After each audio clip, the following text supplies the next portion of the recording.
बिस्मिल्लाहिर्रहमानिर्रहीम। अस्सलाम वालेकुम। मैं हूँ आपका मेज़बान एडवोकेट उमर। आप देख रहे हैं मेरा यूट्यूब चैनल। अभी मैं अपने नाज़रीन के साथ डिस्कस करने जा रहा हूँ कि तहरीक लब्बैक पर 16 अक्टूबर को जो उन पर तशद्दुद और जुल्म किया गया और जुल्म और बर्बरियत की एक जो दास्तर रकम की गई, उस पर हम बात करेंगे कि उसके ज़िम्मेदारान जो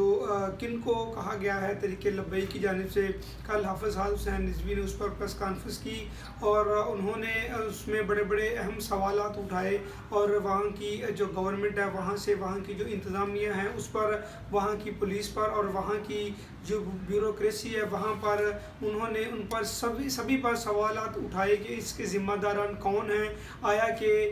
इस वतन पाकिस्तान में क्या अपने शहरियों पर इस तरह जुल्म करना जायज़ है, और क्या अगर हम ये चाहते हैं कि पाकिस्तान का अमन बरकरार रहे तो इस तरह के वाक़यात से क्या पाकिस्तान का अमन बरकरार रह सकता है। पहले हम बात करेंगे कि कोई भी है, हम देखेंगे कि जो पाकिस्तान का कॉन्स्टिट्यूशन कहता है कि हर सिटीज़न के उसके फंडामेंटल राइट्स दिए गए हैं, उसको किसी भी तरह हम वायलेट नहीं कर सकते। और उसमें जितने भी कॉन्स्टिट्यूशन में स्पेसिफिकेशन दी गई हैं और जितने भी उनके राइट्स दिए गए हैं उनको वायलेट नहीं किया जा सकता। हर जो बंदा है वो अपना एसोसिएशन कर सकता है, वो अपनी पार्टी बना सकता है, अपनी जो कंपेन कर सकता है। कॉन्स्टिट्यूशन में इसके बड़े वाज़िया जो हैं वो आर्टिकल दिए गए हैं कि हर बंदा जो है वो पाकिस्तान के आइन के अंडर हर जो उसे लाइबिलिटी दी गई है, ऐसा कोई भी काम ना हो जो कि मुल्क के मुफादात के ख़िलाफ़ हो। इसके अलावा वो हर काम जो जायज़ है कॉन्स्टिट्यूशन हर सिटीज़न को करने की इजाज़त देता है। फिर हम बात करेंगे कि साद रिज़वी ने जो अपनी प्रेस कॉन्फ्रेंस में उन्होंने वजाहत की कि हमें तो कहा गया था कि आप जो हमारी रेड लाइन है वो क्रॉस ना करें, तो हमें कोई इतराज़ नहीं है। तो हम जो उनकी रेड लाइन थी जहाँ पे वो एरिया जहाँ पे दफ़ा 144 वो नाफिज थी, हम उससे भी 3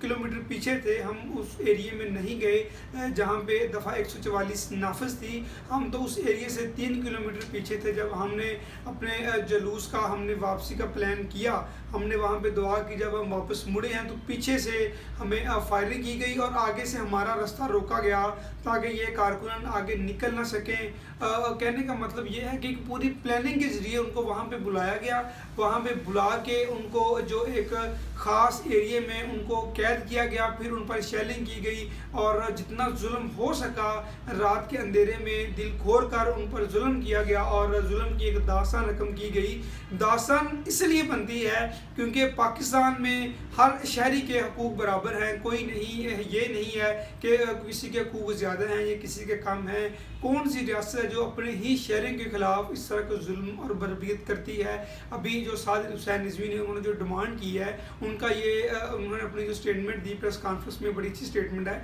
कि पाकिस्तान के जितने भी जो ज़िम्मेदारान हैं, जितने भी पाकिस्तान के बड़े ओहदेदारान हैं, वो चीज़ तो पाकिस्तान है, चीफ़ ऑफ आर्मी स्टाफ हैं या वज़ीर आज़म हैं, वज़ीर आला हैं या जितने भी मुतलका ACDC पुलिस अफसरान हैं, सबको ये चाहिए, सबकी ज़िम्मेदारी है कि जितने भी इस केस में ज़िम्मेदारान हैं इस आने के, आप भी कौम के जो शफीक लोग हैं, आपने सारे मामलात को देखना है। तो उन लोगों को आप कटहरे में लेके, जिन लोगों ने इस लोगों पर तशद्दुद किया, इन पर जुल्म किया गया, अगर आप जुल्म की दास्तान इस तरह रकम करेंगे तो फिर मुल्क में अमन बरकरार नहीं रहेगा, बल्कि मुल्क में तो फिर इंतशार फैलेगा। और ये सारी उन्होंने जितने भी ज़िम्मेदारान हैं उनसे उन्होंने अपील की है कि हर फॉरम से हमें जो इंसाफ की तवक्को है। और मैं ये समझता हूँ कि जितने भी हमारे अदारे हैं उनको चाहिए कि उनके साथ कोऑपरेट करें, उनके जो राइट्स हैं उनको आप इन्फ्रिंज ना होने दें, उनके राइट्स की हद तक उनके साथ कोऑपरेट किया जाए। जो भी उनको फैसिलिटेट चाहिए उनको उस हद तक फैसिलिटेट किए जाना ये हुकूमत की और पाकिस्तानी स्टेट की ज़िम्मेदारी है। और जितने भी उनके कारकुन शहीद हुए या ज़ख्मी हुए, उनके जितने भी मसले मसाइल हैं, मेडिकल का मसला है उनका, अगर उसके अलावा उनका जो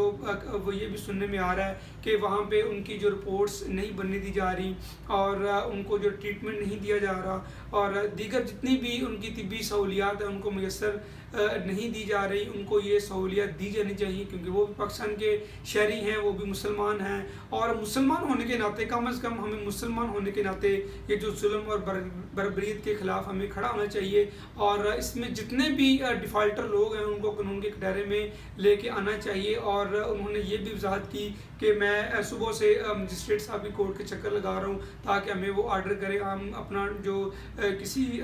ہم اتھینٹک ہاسپٹل سے ہم اپنی رپورٹ بنوا سکیں اور ہمیں آرڈرز کیے جائیں، تو وہ جتنے بھی ان کے معاملات ہیں سبھی کو جو ان کو ٹیکل کرنا چاہیے۔ ہماری عدلیہ کو بھی چاہیے کہ ان کے ساتھ کوآپریٹ کریں، جو ان کے ساتھ ظلم ہوا ان کے ساتھ سبھی ان کا سہارا بنے۔ باقی جو بھی معاملات ہیں وہ پھر آگے فردر جب تحقیقاتی رپورٹ آئے گی جوڈیشل کمیشن بنے گا، اور اس پہ جوڈیشل کمیشن بننا بھی چاہیے، اور ہمارا جو کانسٹیٹیوشنل ہے اس کو جو ڈیفینڈ کریں ہماری عدلیہ، اس پہ جو سب سے زیادہ جو ہماری اس ملک کی عظیم ادارہ جس کے ہاتھ میں پورا کانسٹیٹیوشن ہے وہ عدلیہ ہے، اور عدلیہ کا سب سے زیادہ رسپانسبلٹی بنتی ہے کہ آپ اس معاملے کو آگے لے کر چلیں، اور اپنا جو ایک آپ پیک پر بیٹھے ہوئے ہیں اپنا اس منصب کا آپ فرض نبھائیں، اور اپنے شہریوں میں جو آپ کو لے کر ایک